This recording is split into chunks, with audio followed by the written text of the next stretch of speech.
Listo, pues todavía tenemos el problemilla este asunto. No sé por qué se tardan tanto. Bueno, hay compañeros que no se han podido graduar desde hace como 2 años, entonces pues es un poco tardado a veces todos esos asuntos de la facultad. Pero vamos a darle hoy. Hoy voy a mandar otro correo a ver si ya quedó ese asunto. Y, y listo, pues esperemos que podamos ya tener la clase presencial, ¿verdad? Ok, entonces vámonos nada más con el repaso que estábamos haciendo. Propiedades de los fluidos. Hay diferentes propiedades que son bastante importantes mientras estamos produciendo un fluido y también para calcular las caídas de presión. Esto, los que ya estén llevando flujo multifásico, pues se van a dar cuenta cómo influyen estas propiedades. Ok, entonces, nada más permítanme, vamos a aquí a silenciar. Esto. Listo. Okay. Listo, entonces una de ellas pues es la densidad relativa. La densidad relativa pues muy sencillo. Sí. Este punto de inflexión, ¿qué es? ¿A qué se debe? ¿Quién me lo dice?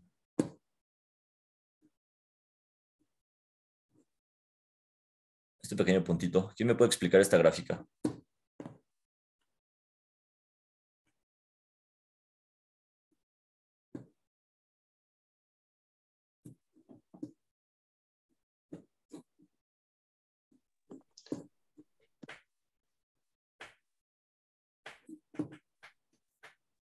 Se podría decir que mientras más va bajando la presión, va bajando la densidad relativa hasta llegar al punto de burbuja. Después de llegar al punto de burbuja, como va bajando la presión, va aumentando la densidad.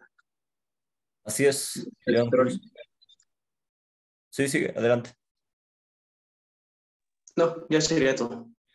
Sí, prácticamente aquí se libera ya el gas del aceite y pues como ya no tienes gas, empieza a ser más pesado el fluido, ¿no? Entonces, por eso empieza a incrementar nuevamente la densidad.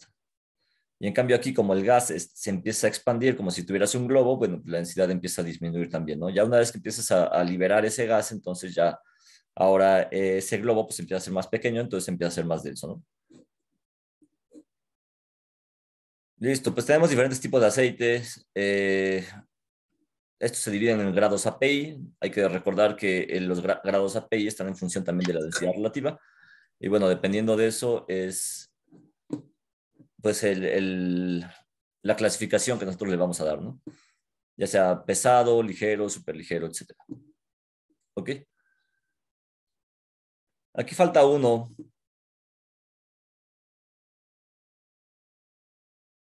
Bueno, de hecho faltan varios. ¿Cuál otro conocen?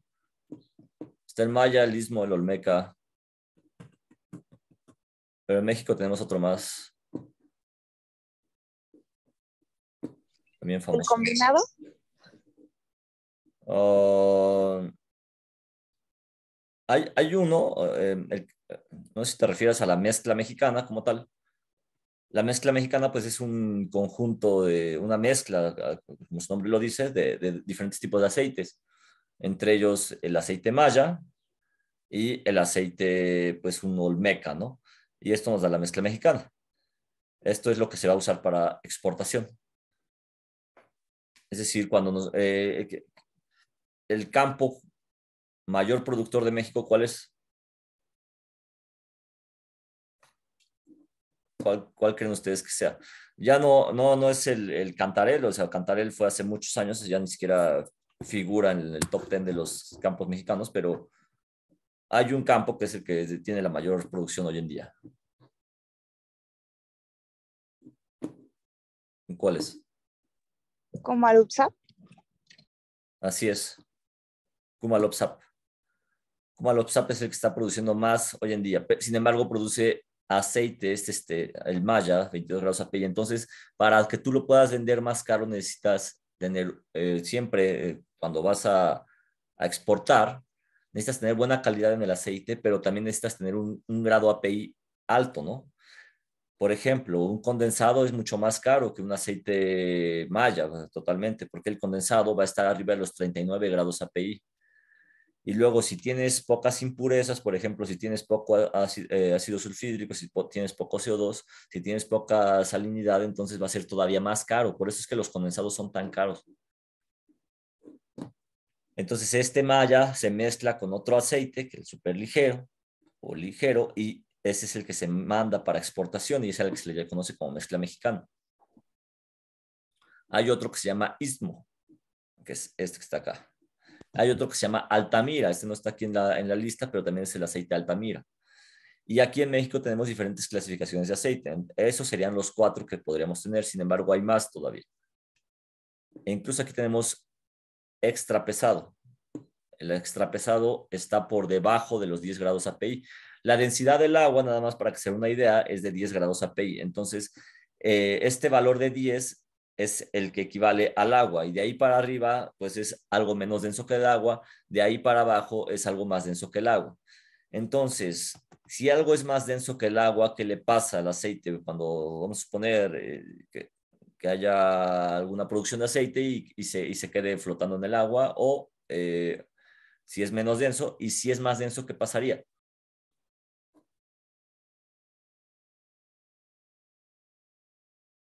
¿Flotaría o no flotaría?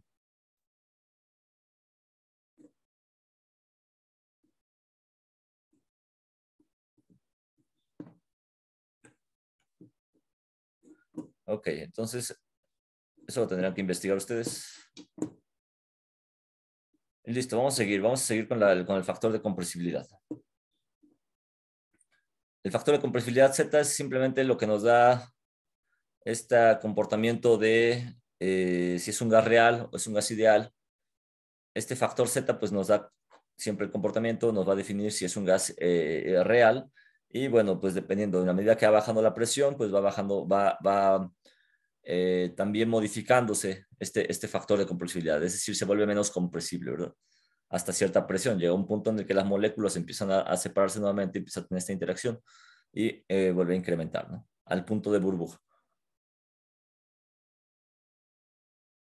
Perdón, no es el punto de burbuja, más bien simplemente cuando vas bajando la presión, vas disminuyendo la presión en el gas. Al principio tienes las moléculas muy pegadas, muy juntas, es decir, están casi una con otra y por eso pues tienen un factor de compresibilidad muy alto, ¿no? Ya cuando empiezas a disminuir esta presión, pues estas moléculas empiezan a separarse y por eso empiezas a tener ahora un menor factor de compresibilidad.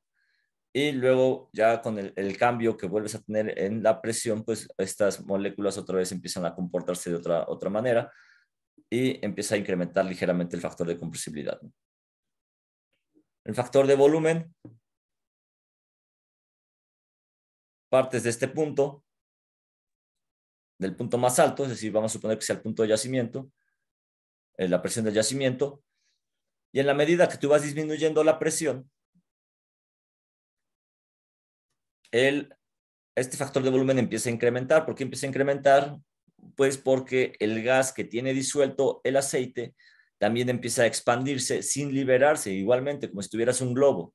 Entonces empieza a ser más grande y llega a un punto que ya es el punto de burbuja en donde este gas se libera y entonces este factor de volumen pues empieza a disminuir, ¿no? El factor de volumen pues no es otra cosa más que el volumen de aceite más gas disuelto a condiciones de presión y temperatura sobre el volumen de aceite. Es decir, si yo tengo una unidad de aceite, ¿cuánto es lo que yo puedo tener de volumen de aceite más gas disuelto sobre esa unidad, ¿no? Es decir, acá arriba, vamos a suponer que yo tenga un 2 acá y acá abajo es la unidad, entonces yo tendría aquí un BO igual a 2, ¿no? Es decir que si hacemos una analogía, podríamos disolver 2 veces o podríamos meter 2 veces ese volumen dentro de este de acá abajo, ¿sí? Quiere decir que le cabe mucho. Le cabe mucho aceite más gas disuelto. Hay aceites aquí en México que pues el factor de volumen es de 1.2, de 1.1, esos son aceite pesado. Puedes llegar a tener factores de volumen de 2.2, 2.3, ya son factores de volumen alto, quiere decir que ya el gas puede disolver mucho aceite, ¿sí? Y luego viene el factor de volumen del gas, en donde tienes un punto, aquí un punto de yacimiento, y de ahí, en la medida que tú vas disminuyendo la presión, pues ese factor de volumen también empieza a incrementar. ¿Por qué? Pues porque tienes menos comprimido ese gas, entonces pues simplemente cuando empiezas a disminuir la presión, pues empieza a haber una descompresión y entonces incrementa este factor de volumen. La relación de solubilidad. Tienes el volumen disuelto, es un gas disuelto, es decir, cuánto puede disolver una unidad de aceite. ¿Cuánto gas puede disolver una unidad de aceite? Entonces, no es otra cosa más que esta relación. ¿Cuánto le vas a disolver a el aceite de abajo? Es como si tuvieras un refresco, simplemente cuánto le vas a disolver, cuánto gas le puedes disolver a ese volumen de refresco. ¿Sí? Relación gas-aceite. ¿Quién explica la relación gas-aceite?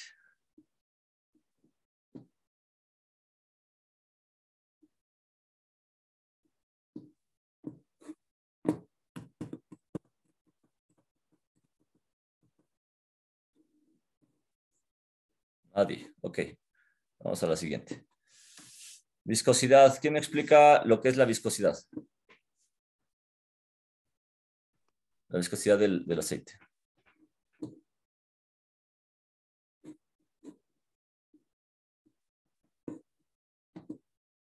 Es decir, ¿quién me explica esta gráfica? Adelante, León. Bueno, la gráfica de viscosidad. Sí, adelante. Bueno, a lo que yo tenga entendido es lo mismo. Imagínense cuando estamos en un yacimiento de una fase, en la parte derecha se empieza a producir el yacimiento. Y como tenemos moléculas muy compactadas, cuando va bajando la presión, esas moléculas empiezan a tener un poco más de espacio hasta llegar a la presión de burbuja. Cuando llega a la presión de burbuja, esas moléculas, cuando va bajando la presión, las moléculas que se encuentran en el aceite se empiezan a compactar y ya no empieza a haber tanto espacio, por eso se vuelve más denso, más viscoso, perdón. Sí. ¿Y qué le ayuda aquí? O sea, ¿por qué por qué disminuye la densidad, por ejemplo, de este punto a este punto? Ya me lo comentaste, pero ¿qué le ayuda? ¿O quién le ayuda a ese aceite para que empiece a El disminuir? gas disuelto que está en el aceite. Así es, porque el gas empieza a expandirse, ¿no? Entonces, al empezar a expandirse hace que sea menos viscoso. Y como bien lo comentas, llegando al punto de burbuja, como ese gas se libera, entonces, pues ahora sí tienes más viscosidad, ¿no? Porque esas moléculas pues empiezan a ser más compactas. Y sobre todo que, pues recuerden o recordemos que el aceite, pues al final es una composición de diferentes moléculas, entre ellas que está el metano, el etano, propano, butano, etcétera. Entonces, cuando tú estás en este punto, antes de la presión de burbuja, todos esos componentes están juntos todavía. Pero ya cuando pasas este punto, esa presión de burbuja, entonces lo que más se libera pues es el metano y luego el etano y luego el propano, ¿no? Es decir, liberas metano, liberas etano y liberas propano, ¿no? Entonces normalmente se libera. ¿Y con qué te quedas? Pues con los componentes más pesados, que te vas a quedar con el C4, C5, o el C7 y más, ¿no? Entonces por eso también vas a tener siempre esta parte más pesada, ¿no? Porque te vas a quedar con los componentes más pesados. Y lo mismo le pasa al gas, o sea, estás a alta presión, las moléculas están altamente comprimidas y de repente pues empiezas a liberar ese gas y esas moléculas pues empiezan a separar hasta llegar ya a un punto en donde pues ya se separaron y eso hace que baje la viscosidad también del gas, ¿no? Es como si tú vas y lo que es el gas licuado de petróleo, O incluso el gas natural, pero el gas natural lo puedes licuar y lo puedes meter a alta presión y lo transportas de forma líquida, ¿sí? El gas que se está enviando hoy en día por parte de Estados Unidos a Europa lo mandan de forma líquida. ¿Por qué? Porque lo mandan a alta presión. Y a alta presión pasa esto, se incrementa la viscosidad y se incrementa la densidad y se vuelve líquido el gas. Una vez que ya llega al punto en donde se tiene que entregar, pues se entrega de forma líquida, pero ya cuando se manda a los centros de procesamiento y lo que quieras, donde lo vas a usar, pues ya sale de forma gaseosa, ¿no? Porque ya disminuiste esta presión. ¿Ok? Listo, gracias, León.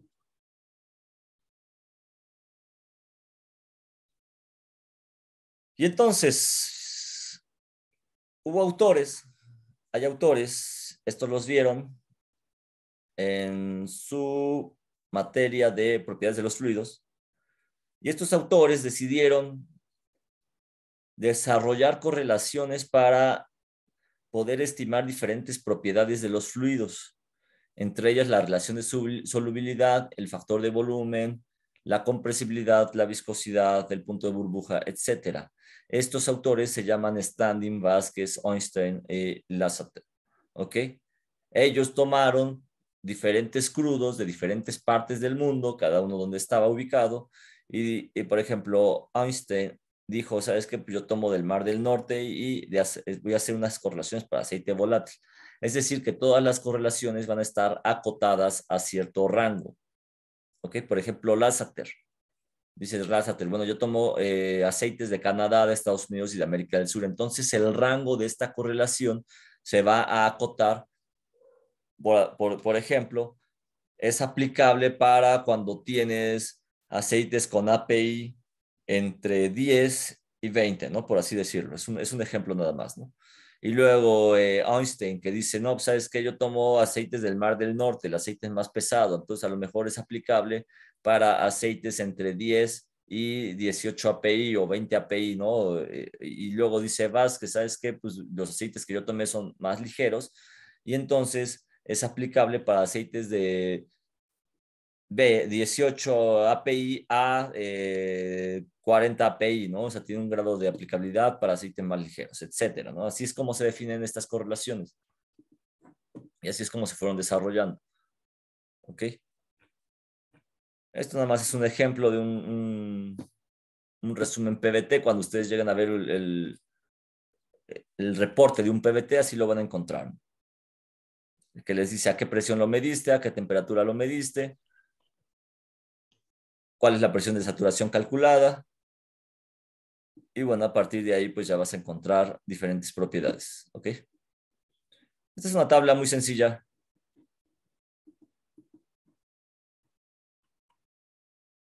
Que simplemente te da, dependiendo del tipo de fluido que tengas, por ejemplo, aceite negro, aceite volátil, etcétera, tú vas a tener diferente relación gas-aceite, ¿no? Algo como lo que ya habíamos visto. Cuando tengan alguna duda.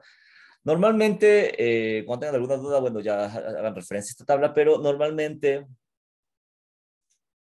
cuando ya estamos en campo, cuando estamos ya trabajando, de pronto llega el punto en el que decimos, bueno, ¿y qué tipo de aceite es? ¿No? Porque la clasificación del aceite se la ponemos nosotros, no se la pone nadie más.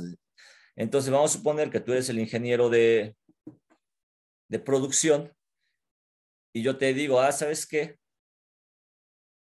Yo tengo un fluido que tiene una relación gas-aceite de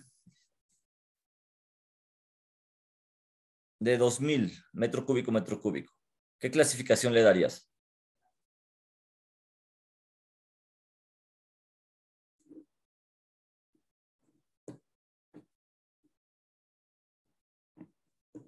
¿Cómo lo clasificarían? Sería el de gas y condensado. Gas y condensado, efectivamente. Yo le daría esta clasificación, ¿por qué? Porque estoy viendo esta relación gas-aceite. Pero ¿qué pasa? Y nos llegó a pasar con un tipo de aceite, aquí en México, un campo que es bastante importante hoy en día, Y pues resulta que ese campo tiene una relación gas-aceite que está más o menos como en unos 15,000. ¿Qué clasificación le darían?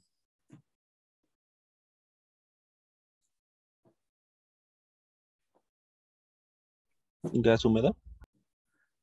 Ahí viene la parte importante. ¿Tienes gas húmedo o tienes gas y condensado? Porque está en el límite, ¿no? Entonces ahí como que dices, bueno, ¿y entonces en dónde lo meto?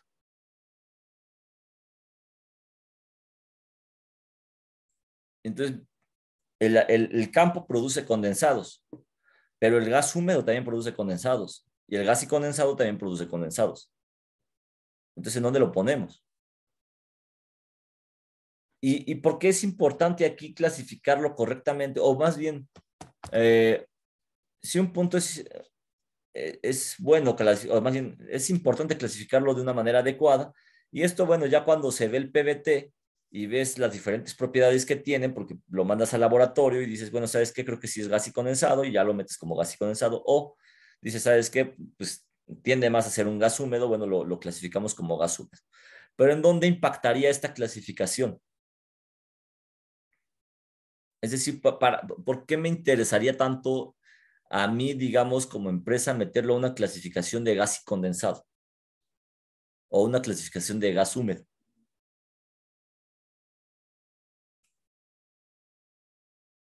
¿En dónde creen ustedes que pueda tener relevancia esta clasificación o esta denominación de gas y condensado? ¿O porque realmente no se trata nada más de llegar y decir, sabes que pues es un aceite negro, es un aceite volátil, es un aceite, es un gas seco, es un gas húmedo, o sea, sí, es importante para saber cómo lo vamos a manejar, pero hay otra importancia económica. Si es rentable. Tiene que ver con la rentabilidad, pero tiene algo que ver también como con la Secretaría de Hacienda, por ejemplo.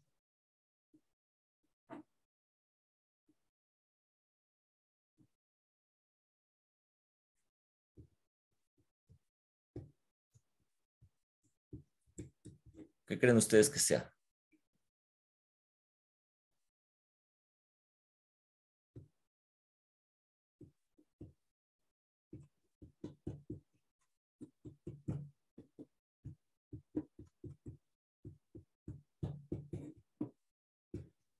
Pues el régimen fiscal.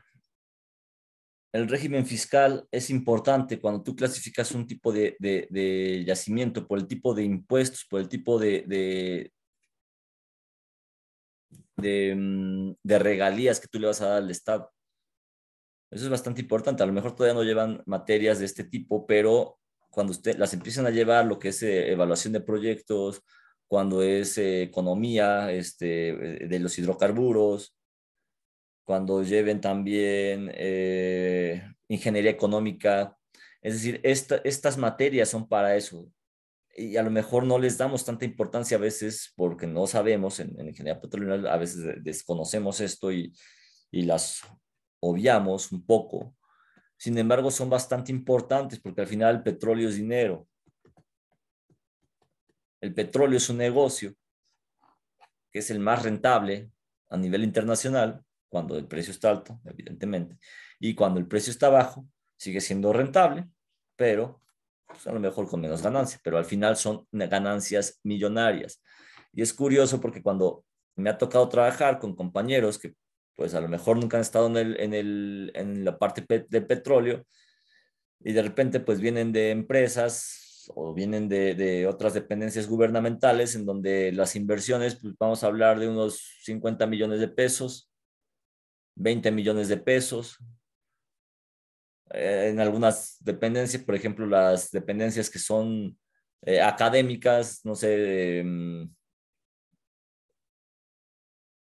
por ejemplo, la SEP, que a lo mejor dice, voy a sacar una licitación por 5 millones de pesos, por 10 millones de pesos, y de pronto hablamos de petróleo y cuando llegas a la industria te das cuenta que las inversiones ya no hablas de 5 o 10 millones de pesos, ya hablas de 100 millones de dólares, 500 millones de dólares, Y de repente, si te vas a inversiones todavía más grandes, como la que se está haciendo para aguas profundas en el Campo Trión, estás hablando de 5.000 millones de dólares, nada más para que se den una idea de cómo es este asunto. Es decir, imagínense ustedes nada más 5.000 millones de dólares, la IFA costó más o menos, me parece que como 800 millones de pesos, una cosa así.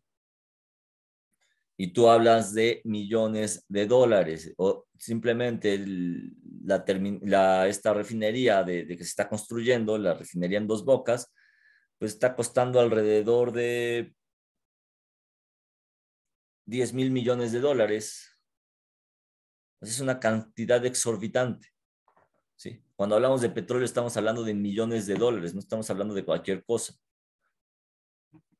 Entonces, por eso esta clasificación es importante, porque al final, a partir de ahí es cuánto dinero le voy a dar al Estado, cuánto me van a quitar de impuestos, cómo voy a clasificar esto, ¿sí? Es una parte relevante también. Entonces, vamos a ver un poco esta parte del comportamiento de afluencia. Lo que vimos fueron propiedades de los fluidos. Entonces, ya cuando estemos de forma presencial, pues denle una repasada, porque por ahí les puede caer algún examencillo de sorpresa, ¿no? Entonces, yo les recomiendo que se pongan a estudiar sus propiedades de los fluidos. ¿Ok? El comportamiento de afluencia. Aquí vamos a ver los métodos para calcular este IPR, pero vamos a entender también qué es el IPR. ¿Ok? Entonces, todo parte siempre de la ecuación de difusividad. No me voy a poner a desarrollarla aquí, no la voy a desarrollar tampoco en el pizarrón, ya cuando estemos en clase, pero aquí ya viene cómo está la ecuación de difusividad. Ustedes la pueden desarrollar, ustedes la pueden empezar a desglosar.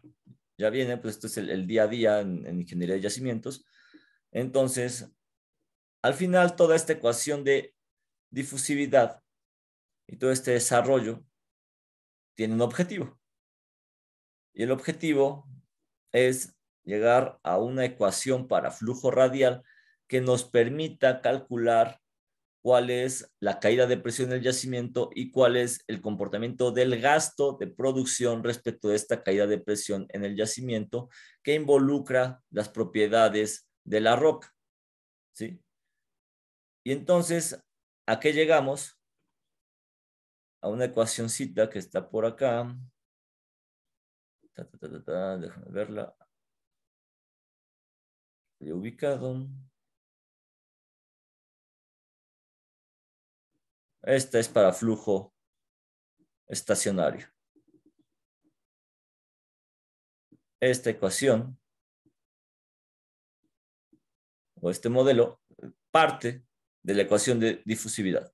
Y esta es la que vamos a usar muy seguido. Entonces, nada más para que la tengan en cuenta, para que la ubiquen. Después la vamos a ver, vamos a hacer ejercicios con ella, pero es el gasto igual a 7.08, esto está en unidades de campo, KH, K es permeabilidad, H es el espesor, la diferencia de las presiones, es decir, la presión del yacimiento menos la presión de fondo fluyendo, sobre lo que son las propiedades de los fluidos, es decir, la viscosidad y el factor de volumen, por un logaritmo natural de la RE, que RE es el radio de drene respecto del radio del pozo, menos 0.5, ¿ok?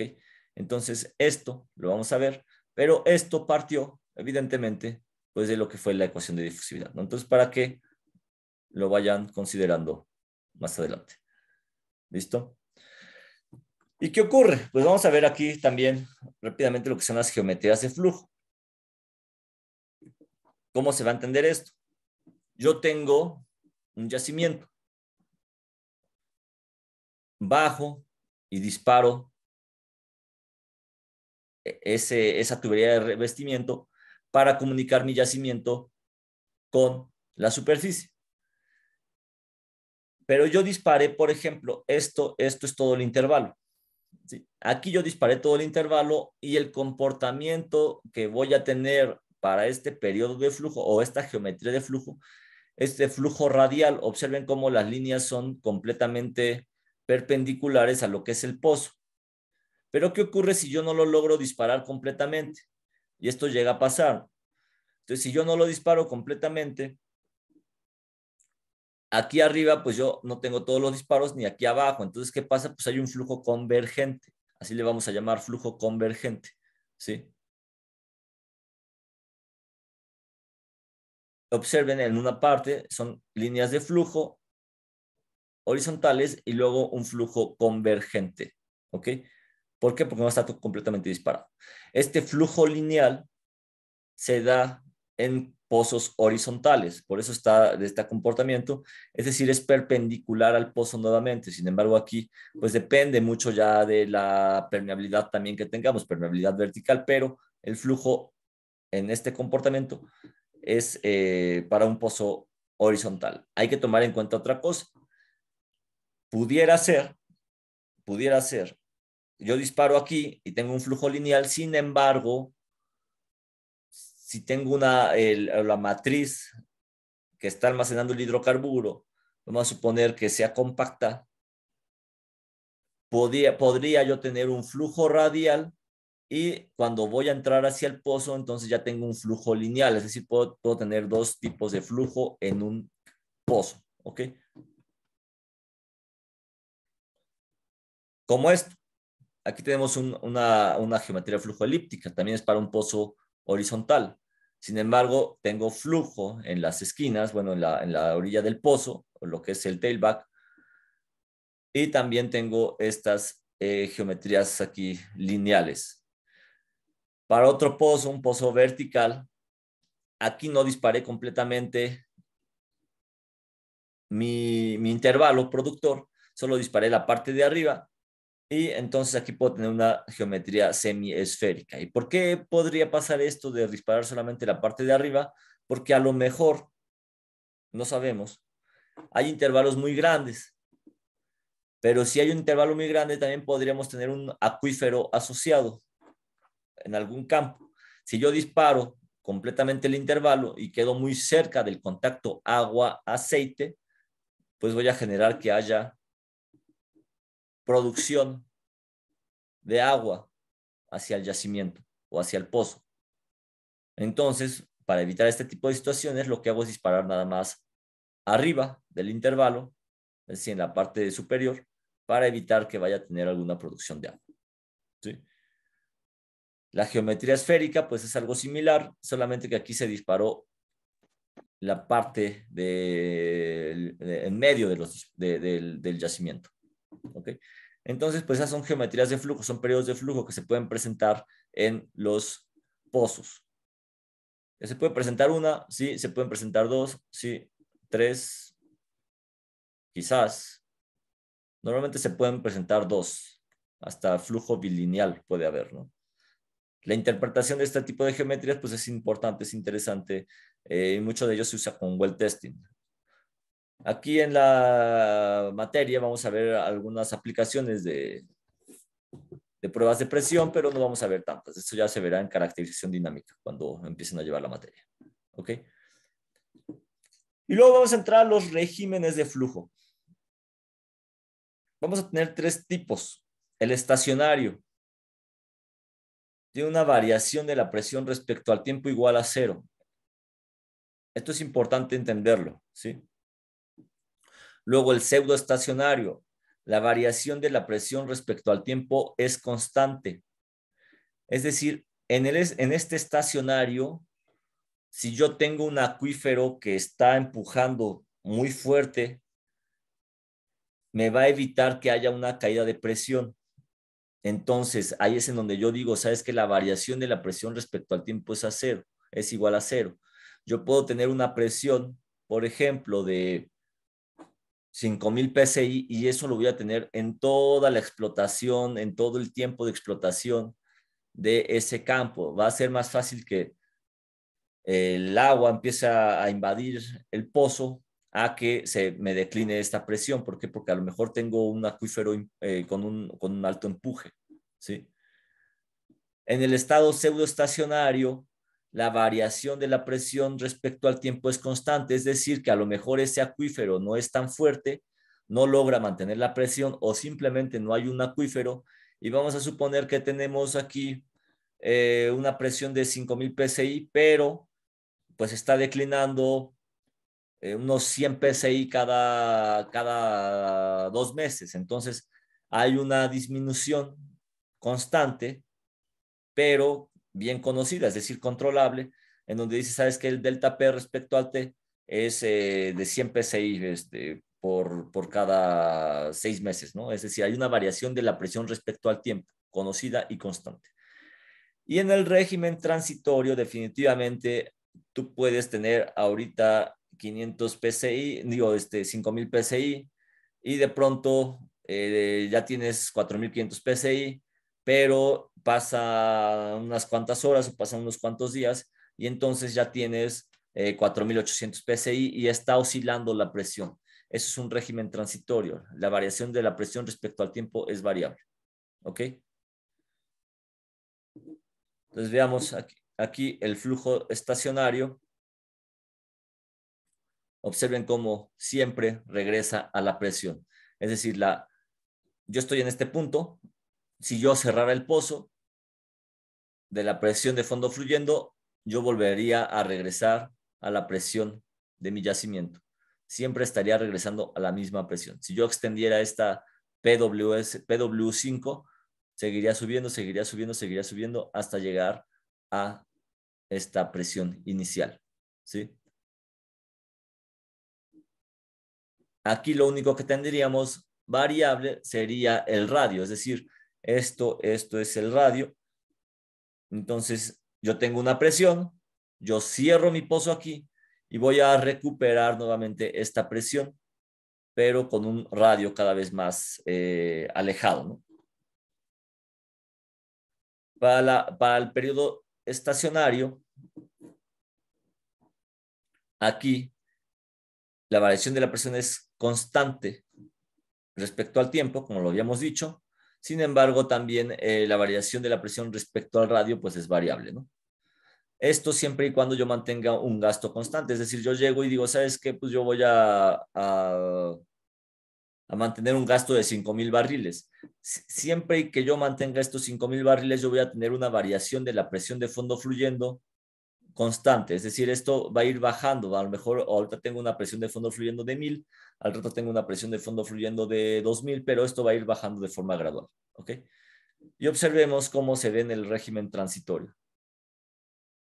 Yo mantengo el gasto constante, sin embargo, la variación de la presión respecto al tiempo pues puede irme cambiando, ¿no? O sea, puede ser en un momento 1000, al rato va a ser 2000, al rato vuelve a ser 1500 y después vuelve, ahora es 2100, etcétera, ¿no? Entonces va a ir variando completamente. ¿Ok? Listo. Algo básico para nosotros es esta ecuación de afluencia, del comportamiento de afluencia, que no es otra cosa aquí, si lo podemos ver, es Darcy. ¿Sí? Darcy en flujo lineal, donde tenemos la permeabilidad, que es la K absoluta, por un área de flujo, por una diferencial de presión respecto a una longitud, que al final lo vamos a llamar gradiente, y esto sobre una viscosidad. ¿Ok? Entonces, de ahí partimos.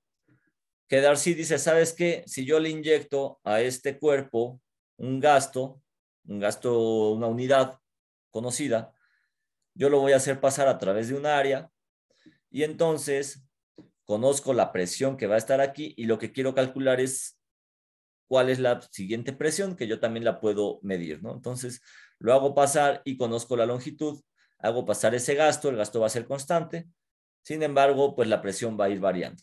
Y al final, estos valores, al meterlos a esta ecuación que está acá arriba, bueno, con esto yo puedo calcular la permeabilidad, que la permeabilidad, ¿cómo se define?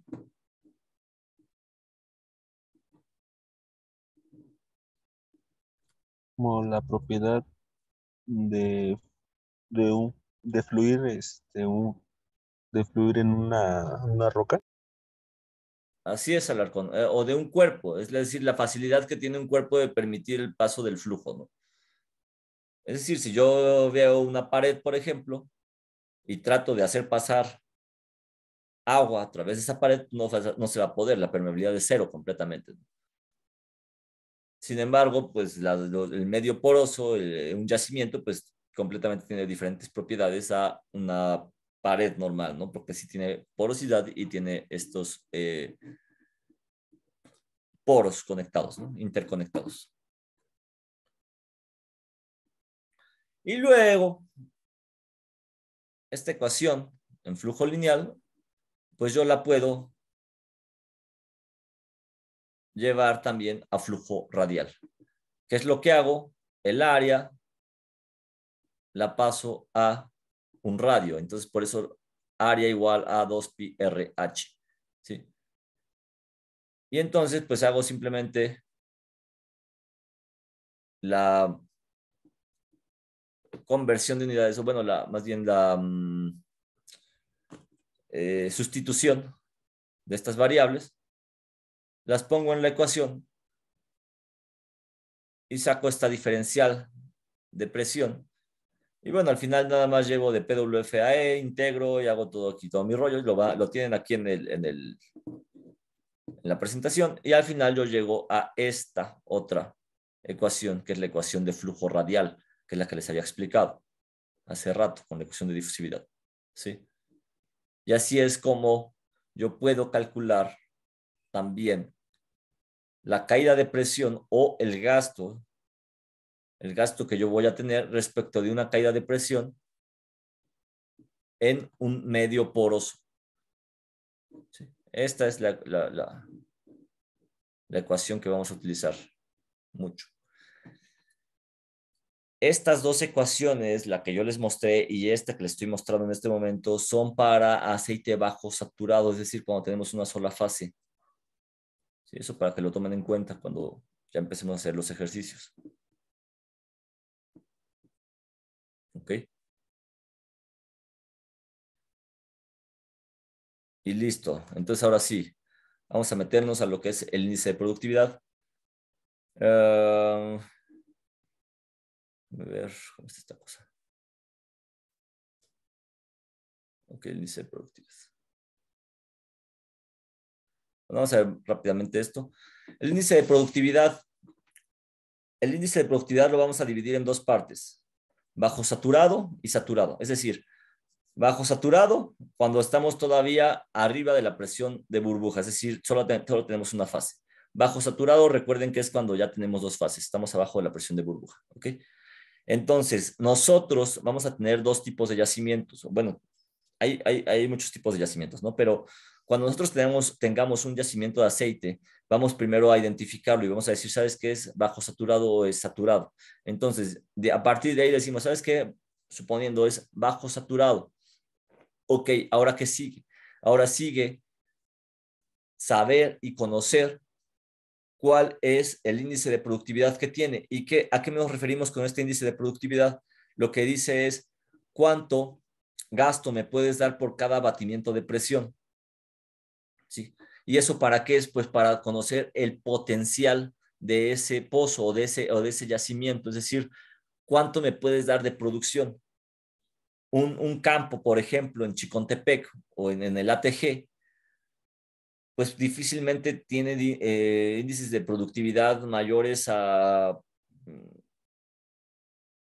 0.3, a 0.2, es decir, te dan a lo mejor por cada batimiento de presión 50 barriles, 10 barriles, pero si tú te vas a Kumalopsap, ese campo prácticamente sus pozos dan 8,000 barriles, 6,000 barriles, entonces imagínense el índice de productividad que tiene ese campo, ¿sí? Entonces de ahí viene este índice de productividad. ¿Y por qué es importante? Porque a partir de este índice yo voy a dimensionar todas mis instalaciones, es decir, todo mi pozo, yo voy a construir instalaciones superficiales que permitan procesar estos fluidos. ¿Sí? No es lo mismo que yo hable de 50 barriles a que yo hable de 5,000 barriles por pozo, ¿no? Entonces, por eso es importante hacer este cálculo de índice de productividad. En apariencia es muy sencillo, sin embargo, ya en la industria petrolera, ya cuando estamos trabajando, es más complicado. ¿Por qué? Porque pues en el fondo de un campo, en el fondo del pozo, hay rocas o hay pues ciertas características que no podemos ver más que con registros, más que tomando núcleos, etcétera. Entonces no es como que alguien vaya y se asome y diga, sabes que tiene un índice de productividad de tanto, sino hay que estarlo estimando. Y mientras más nuevo es el campo, menos información tengo y más difícil se vuelve esta tarea. Es una tarea bastante compleja, sin embargo, pues es una tarea bastante importante para el desarrollo de un campo. ¿Ok? La ecuación de Darcy en flujo radial, aquí lo tenemos. Este es un factor de conversión, ¿sí? Y aquí están las unidades que estaríamos usando. Este es el factor de conversión que pues nos va a dar unidades de campo. ¿Ok? Entonces,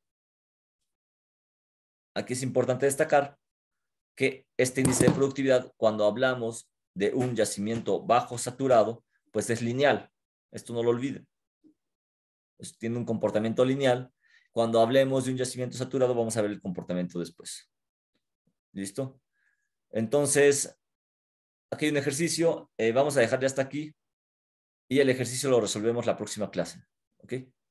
Yo espero que ya nos podamos ver de forma presencial. Como sea, se los comunico vía Facebook. ¿Sí? No sé si hay alguna duda. Bueno, yo, profe. No, profe. Adelante, Alarcón. Bueno, en el flujo, en el primer flujo que dijo, era el radial. ¿No podría ser como ideal? Perdón, Josué, no se escuchó bien. Creo que en el flujo lineal, ese flujo no podría ser tomarlo como un caso ideal. En el radial, ¿no? No, en el lineal. Es que como nos dijo en el flujo lineal, cuando nos dio la ecuación de afluencia no se podría tomar como un caso ideal. Ok. Por ejemplo. Sí, Sí, es la ecuación de Darcy. Pues prácticamente es considerar, ¿sabes qué? Ok, yo puedo pasar y yo puedo conocer todas las propiedades y pues voy a tener este flujo lineal, ¿no? Que realmente sí, o sea, no lo vamos a ver o a tener realmente en los yacimientos, ¿no? Darcy, pues lo que hizo fue llegar, cortar su núcleo y lo metió ahí a un permeámetro y sacó esta ecuación, ¿no? Pero recordemos también que la ecuación de Darcy tiene diferentes variantes, en realidad no es así tan sencilla como está aquí descrita, pero sí podría ser un caso, pues es un caso, si lo podemos ver así como ideal, en donde pues prácticamente conocemos todo, conocemos las propiedades y no hay, más bien estamos teniendo una permeabilidad prácticamente horizontal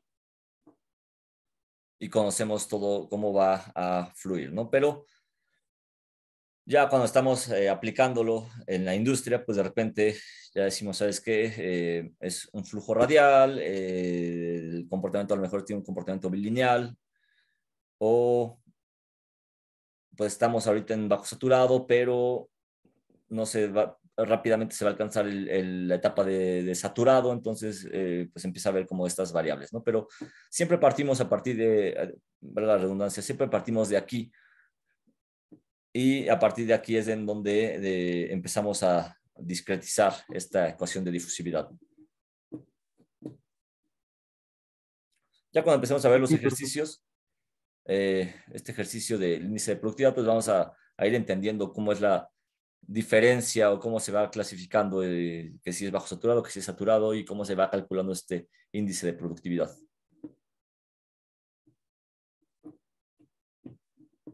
Ok, Josué. Sí, profe, gracias. Listo, entonces, pues si no hay más que decir, vamos a dejarle hasta aquí y ya les comento la próxima. Profesor, Adelante, por favor. quisiera saber si al rato va a subir las clases a su canal de YouTube. Sí, ¿cuál falta? La del miércoles, creo, ¿verdad? Sí, y la de ahorita. La de hoy, sí. Sí, al rato la subo. Muchas gracias para estudiar. Listo, claro. Bonito día. Igualmente, excelente día para todos. Cuídense. Profe, ¿me podré quedar al final de la clase? Sí, Sí, ok. listo. Hasta Entonces, luego, profe. más que se queda Alessandro y ya nos quedamos por acá.